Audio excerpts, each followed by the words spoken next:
नमस्कार दोस्तों, आपके अपने चैनल प्योरिटी ऑफ लाइफ में मैं नीलम शुक्ला आपका बहुत बहुत स्वागत करती हूँ। दोस्तों, पति पत्नी एक ही गाड़ी के दो पहिए होते हैं और अगर दोनों में सामंजस्य ना हो तो विवाह रूपी गाड़ी आगे नहीं बढ़ सकती है। दोस्तों, वैवाहिक जीवन को सुखी बनाने के लिए, आदर्श बनाने के लिए प्रत्येक दंपति तरह तरह के प्रयास करते हैं। दोनों ही चाहते हैं कि उनका जो वैवाहिक जीवन हो वो सुखी हो, एक आदर्श हो, एक मिसाल हो सबके लिए कि इस तरह से जीवन जिया जाता है। दोस्तों, आदर्श दाम्पत्य जीवन क्या होता है? जिस वैवाहिक जीवन में पति पत्नी दोनों आपस में प्रेम करते हो, दोनों एक दूसरे का सम्मान करते हो, दोनों ही एक दूसरे का ध्यान रखते हो, पति पत्नी दोनों में प्रेम इतना अधिक हो कि हर जन्म में एक दूसरे को ही पाना चाहे। लेकिन आजकल दोस्तों ये बहुत कम देखने को मिलता है। आदर्श दाम्पत्य जीवन की अगर बात करें तो भगवान शिव और माँ पार्वती सर्वश्रेष्ठ उदाहरण हैं। भगवान शिव और माँ पार्वती, इन दोनों का संपूर्ण जीवन मानव जीवन को प्रेरणा देता है। भगवान शिव और माँ पार्वती का रिश्ता एक ऐसा रिश्ता है जिसे देखकर ये कहा जा सकता है कि दाम्पत्य जीवन हो तो ऐसा हो जैसा कि भगवान शिव और माँ पार्वती का है। तभी तो जो लोग सुखी वैवाहिक जीवन चाहते हैं वो भगवान शिव और माँ पार्वती की पूजा करते हैं, और जो लोग मनपसंद जीवन साथी पाना चाहते हैं वो भी भगवान शिव और माँ पार्वती की पूजा करते हैं। क्योंकि भगवान शिव और माँ पार्वती का जीवन एक ऐसा उदाहरण है जिसमें सफल प्रेम और सुखी दाम्पत्य जीवन दोनों ही बहुत अच्छी तरह से समाहित हैं। दोस्तों, आइए जानते हैं भगवान शिव और माँ पार्वती के सुखी दाम्पत्य जीवन की 10 महत्वपूर्ण बातें, जिन्हें अगर प्रत्येक दंपति थोड़ा सा भी अपना ले, थोड़ा सा भी उनसे सीख ले तो उसका वैवाहिक जीवन भी एक मिसाल बन सकता है। दोस्तों, भगवान शिव और माता पार्वती के सफल दाम्पत्य जीवन की पहली महत्वपूर्ण बात ये थी कि वो दोनों एक दूसरे से प्रेम करते थे। राजा दक्ष प्रजापति की पुत्री दक्षा या दक्षिणी को कैलाश पर रहने वाले बैरागी शिव से प्रेम हो गया। उन्होंने उनसे विवाह कर लिया, लेकिन पिता को यह मंजूर नहीं था। पिता ने जब एक बार उनके पति का अपमान किया तो अपने पति का अपमान वो सह नहीं पाई और उन्होंने पिता के ही यज्ञ में कूदकर खुद को भस्म कर लिया। ये सुनकर भगवान शिव को अपार दुख हुआ और क्रोध उत्पन्न हुआ। उन्होंने वीरभद्र को भेजकर राजा दक्ष के यहाँ विध्वंस मचा दिया। वीरभद्र ने दक्ष की गर्दन उतारकर शिव के समक्ष रख दी। शिव का क्रोध बाद में अपार दुख में बदल गया और वे अपनी पत्नी की शव को लेकर पूरे जगत में घूमते रहे। जहाँ जहाँ माता सती के अंग या आभूषण गिरे वहाँ वहाँ शक्तिपीठ स्थापित हो गए। इसके बाद शिवजी अनंत काल के लिए समाधि में लीन हो गए। उनके जीवन की दूसरी महत्वपूर्ण बात, विधिवत विवाह। दोनों ने विधिवत विवाह किया था। भगवान शिव और माता पार्वती दोनों एक दूसरे से बहुत प्रेम करते थे, लेकिन उन्होंने कभी भी गंधर्व विवाह या अन्य किसी प्रकार का विवाह नहीं किया। उन्होंने समाज में प्रचलित वैदिक रीति से ही विवाह किया। पहली बार उनका विवाह माता सती से ब्रह्मा जी ने विधिवत रूप से करवाया था और दूसरी बार माता सती का पार्वती रूप में दूसरा विवाह भी हुआ, सभी की सहमति से विधिवत रूप से ही हुआ था। एक आदर्श दाम्पत्य जीवन में सामाजिक रीति और परिवार की सहमति बहुत ज़रूरी होती है। दोस्तों, तीसरी महत्वपूर्ण बात, प्रत्येक जन्मों का साथ। माता सती ने जब दूसरा जन्म हिमवान के यहाँ पार्वती के रूप में लिया तब उन्होंने शिव को पाने के लिए घोर तप और व्रत किया। उस दौरान तारकासुर का आतंक था। उसका वध शिवजी का पुत्र ही कर सकता था, ऐसा वरदान था। लेकिन शिवजी तो तपस्या में लीन थे। ऐसे में देवताओं ने शिवजी का विवाह पार्वती जी से करने के लिए एक योजना बनाई। उसके तहत कामदेव को तपस्या भंग करने के लिए भेजा गया। कामदेव ने तपस्या तो भंग कर दी, लेकिन वे खुद ही भस्म हो गए। बाद में शिवजी ने पार्वती से विवाह किया। इस विवाह में शिवजी बारात लेकर पार्वती जी के यहाँ पहुँचे और इस कथा का रोचक वर्णन दोस्तों पुराणों में मिलेगा आपको, या आप श्री रामचरितमानस अगर पढ़ेंगे तो उसमें भी बहुत रोचक वर्णन है भगवान शिव और माता पार्वती के विवाह का। शिव को विश्वास था कि माता पार्वती के रूप में सती लौटेगी, तो पार्वती ने भी शिव को पाने के लिए तपस्या के रूप में समर्पण का एक आदर्श उदाहरण प्रस्तुत किया। अगली जो महत्वपूर्ण बात है वो है एक पत्नी व्रत। भगवान शिव और माता पार्वती दोनों ने एक दूसरे के अलावा अन्य किसी को भी अपना जीवन साथी कभी नहीं बनाया। शिवजी की पहली पसंद सती ने ही अगले जन्म में पार्वती के रूप में जन्म लिया। वही उमा कहलाई, उर्मी कहलाई और काली कही गई। बात चाहे सृष्टि की हो दोस्तों, सृष्टि निर्माण की हो या उसके संचालन की हो, परिवार की गाड़ी चलाने की जिम्मेदारी पुरुष और प्रकृति समान रूप से दोनों का योगदान होना इसमें बहुत ज़रूरी है।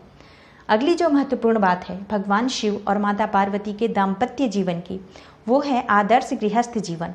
सांसारिक दृष्टि से शिव पार्वती और शिव परिवार गृहस्थ जीवन का आदर्श है। पति पत्नी के संबंधों में प्रेम, समर्पण और घनिष्ठता का एक श्रेष्ठ उदाहरण प्रस्तुत किया है भगवान शिव और माता पार्वती ने, और उन्होंने अपनी संतानों को भी आदर्श बनाया और एक संपूर्ण पारिवारिक जीवन और उसके उत्तरदायित्व का निर्वाह किया। दोस्तों, अगली महत्वपूर्ण बात भगवान शिव और माता पार्वती के बीच है। पत्नी को भी दिया ब्रह्म का ज्ञान। भगवान शिव ने जब ब्रह्म ज्ञान प्राप्त किया था तो उन्होंने अपनी पत्नी माता पार्वती को भी इस ज्ञान को किस तरह से प्राप्त किया जाए ये बताया था। अमरनाथ की गुफा में उन्होंने माता पार्वती को अमर ज्ञान दिया था ताकि माता पार्वती भी जन्म मरण के इस चक्र से छूटकर सदा के लिए उनकी ही अर्धांगिनी बनी रहें। इस तरह से दोस्तों, अगली महत्वपूर्ण बात है एक दूसरे के प्रति सम्मान। वैवाहिक जीवन में आपसी सामंजस्य, प्रेम के अलावा एक दूसरे के प्रति सम्मान की भावना भी जरूरी है। नहीं तो गृहस्थ जीवन में कलह मचा रहता है, क्लेश मचा रहता है। शिव के मन में माता पार्वती और पार्वती के मन में शिव के प्रति जो अगाध प्रेम था और जो सम्मान की भावना है वो पूजनीय है। इससे प्रत्येक दंपति को सीख लेनी चाहिए। इसके कई उदाहरण पुराणों में हैं कि माता पार्वती ने शिव के सम्मान के लिए सब कुछ न्यौछावर कर दिया, तो शिव ने भी माता पार्वती के प्रेम और सम्मान में सब कुछ किया। यदि दाम्पत्य जीवन में कोई पति पत्नी एक दूसरे का सम्मान नहीं करते हैं और उनके सम्मान की रक्षा नहीं करते हैं तो वो दाम्पत्य जीवन आगे चलकर असफल हो जाता है।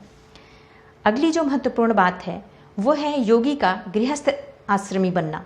दोस्तों, भगवान शिव महान योगी थे और वे हमेशा ही समाधि और ध्यान में ही लीन रहते थे, लेकिन माता पार्वती का ये तप और प्रेम ही था कि योगी एक गृहस्थ आश्रमी बन गया।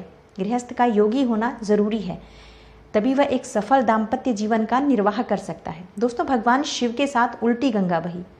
कई लोग होते हैं जो विवाह के बाद उम्र के एक पड़ाव पर जाकर वैरागी बन जाते हैं, संन्यास्त हो जाते हैं, अपनी पत्नी को छोड़कर चले जाते हैं, परिवार को छोड़कर चले जाते हैं। लेकिन भगवान शिव तो पहले से ही योगी थे, सन्यासी या ये कहें कि बैरागी थे। वो तो माता पार्वती का ही तप था जो गृहस्थ योगी भी गृहस्थ बन गए। कहना तो ये चाहिए कि माता पार्वती भी तो योगन थी, उन्होंने भी योग करके तपस्या करके भगवान शिव को प्राप्त किया था, तो वो एक योगन थी और उन्होंने भगवान शिव को योग से गृहस्थाश्रमी बना दिया। पत्नी के साथ यदि 7 जन्म के फेरे लिए हैं तो फिर कैसे इसी जन्म में संन्यास के लिए उसे छोड़कर चले जाएं। भगवान शिव ने यह सबसे बड़ा उदाहरण प्रस्तुत किया। अगला जो महत्वपूर्ण बात है दोनों के दाम्पत्य जीवन में वो है त्याग की प्रतिमूर्ति। शिव और पार्वती दोस्तों जिस तरह से एक दूसरे के प्रति निष्ठावान हैं, त्यागी हैं, उस तरह के निष्ठा और त्याग को सीता और राम ने भी अपनाया था। पार्वती का शिवमय हो जाना या भगवान शिव का माँ पार्वती में ही लोप हो जाना, इसी के कारण प्रेम के चलते, इसी अगाध प्रेम के चलते उन्हें अर्धनारीश्वर भी कहा जाता है और भगवान अर्धनारीश्वर स्वरूप में उनकी पूजा की जाती है। अगली महत्वपूर्ण बात जो दोनों के बीच में थी, दोनों के दाम्पत्य जीवन के सुखी दाम्पत्य जीवन के लिए ज़रूरी है वो है सदा साथ ही रहना और अपनी सभी बातें शेयर करना। दोस्तों, पुराणकार कहते हैं कि एक महिला को अपने पति, अपने पिता, भाई, पुत्र या पुत्री के घर में ही रात को रुकना चाहिए, या अन्य कहीं अगर आप रुकते हैं तो रात में अगर आपको रुकने का अवसर मिलता है तो साथ में आपके पिता होना चाहिए, भाई, पुत्र या पुत्री या पति का होना ज़रूरी है। अकेले आप किसी भी स्त्री का किसी भी दूसरे के घर में रुकना पुराणों के रूप में गलत माना गया है। ये तो एक आम मनुष्य की बात है, लेकिन माता पार्वती और शिव को अर्धनारीश्वर स्वरूप कहा गया है, तो उनका साथ तो सदा से ही सदैव रहता है और सदैव रहेगा। हमने भी ये सुना है और आपने भी ये पढ़ा होगा कि भगवान शिव हमेशा ही माता पार्वती के प्रश्नों के उत्तर देते हैं, उनके सभी प्रश्नों के उत्तर देते हैं और उन्हें किसी न किसी कथा के रूप में उनको सुनाकर अपना रहस्य बताते हैं। इसी तरह माता पार्वती भी शिव को अपना रहस्य बताती हैं। अपने सभी बातों को दोनों एक दूसरे को शेयर करते हैं, एक दूसरे के साथ किसी भी तरह का कोई राज या कोई पर्दा नहीं रखते हैं। दोस्तों, इस तरह से अगर हर दंपत्ति अपनी सभी बातें एक दूसरे से शेयर करे और कुछ भी आपस में ना छुपाए तो दाम्पत्य जीवन सुखी रहता है। दोस्तों, ये थी वो 10 महत्वपूर्ण बातें जो भगवान शिव और माँ पार्वती के दाम्पत्य जीवन को आदर्श दाम्पत्य जीवन बनाती है और एक पूजनीय बनाती है। अगर इनमें से कुछ भी थोड़ा सा भी अगर मानव जीवन में हम अपना लें, अपने दाम्पत्य जीवन में अगर थोड़ा सा भी इससे ग्रहण कर पाते हैं तो हमारा दाम्पत्य जीवन भी सुखी हो सकता है। दोस्तों, उम्मीद करती हूँ आज की जानकारी आपको ज़रूर अच्छी लगी होगी। अगर ये सारी चीज़ें इसमें से थोड़ा सा भी हम करते हैं तो हमें उसके बाद अपने वैवाहिक जीवन को सुखी बनाने के लिए अलग से कोई टोटका या उपाय करने की आवश्यकता नहीं पड़ेगी। इसलिए भगवान शिव और माँ पार्वती के इस आदर्श दाम्पत्य जीवन से हमें सीख लेनी चाहिए। उम्मीद करती हूँ आज की जानकारी आपको ज़रूर अच्छी लगी होगी। वीडियो अच्छी लगी हो दोस्तों तो वीडियो को लाइक कर दें, शेयर कर दें अपने फैमिली और फ्रेंड्स के साथ। चैनल को सब्सक्राइब करें ताकि ऐसी ही महत्वपूर्ण जानकारी आपको आगे भी मिलती रहे, और बेल आइकन को ज़रूर प्रेस करें ताकि जो भी वीडियो मैं अपलोड करूँ उसकी नोटिफिकेशन सबसे पहले आपको मिले। दोस्तों, भगवान शिव और माँ पार्वती की कृपा सदैव आपके ऊपर और आपके परिवार के ऊपर बनी रहे। मैं मिलती हूँ आपसे अगली वीडियो में किसी नई और महत्वपूर्ण जानकारी के साथ। तब तक के लिए नमस्कार।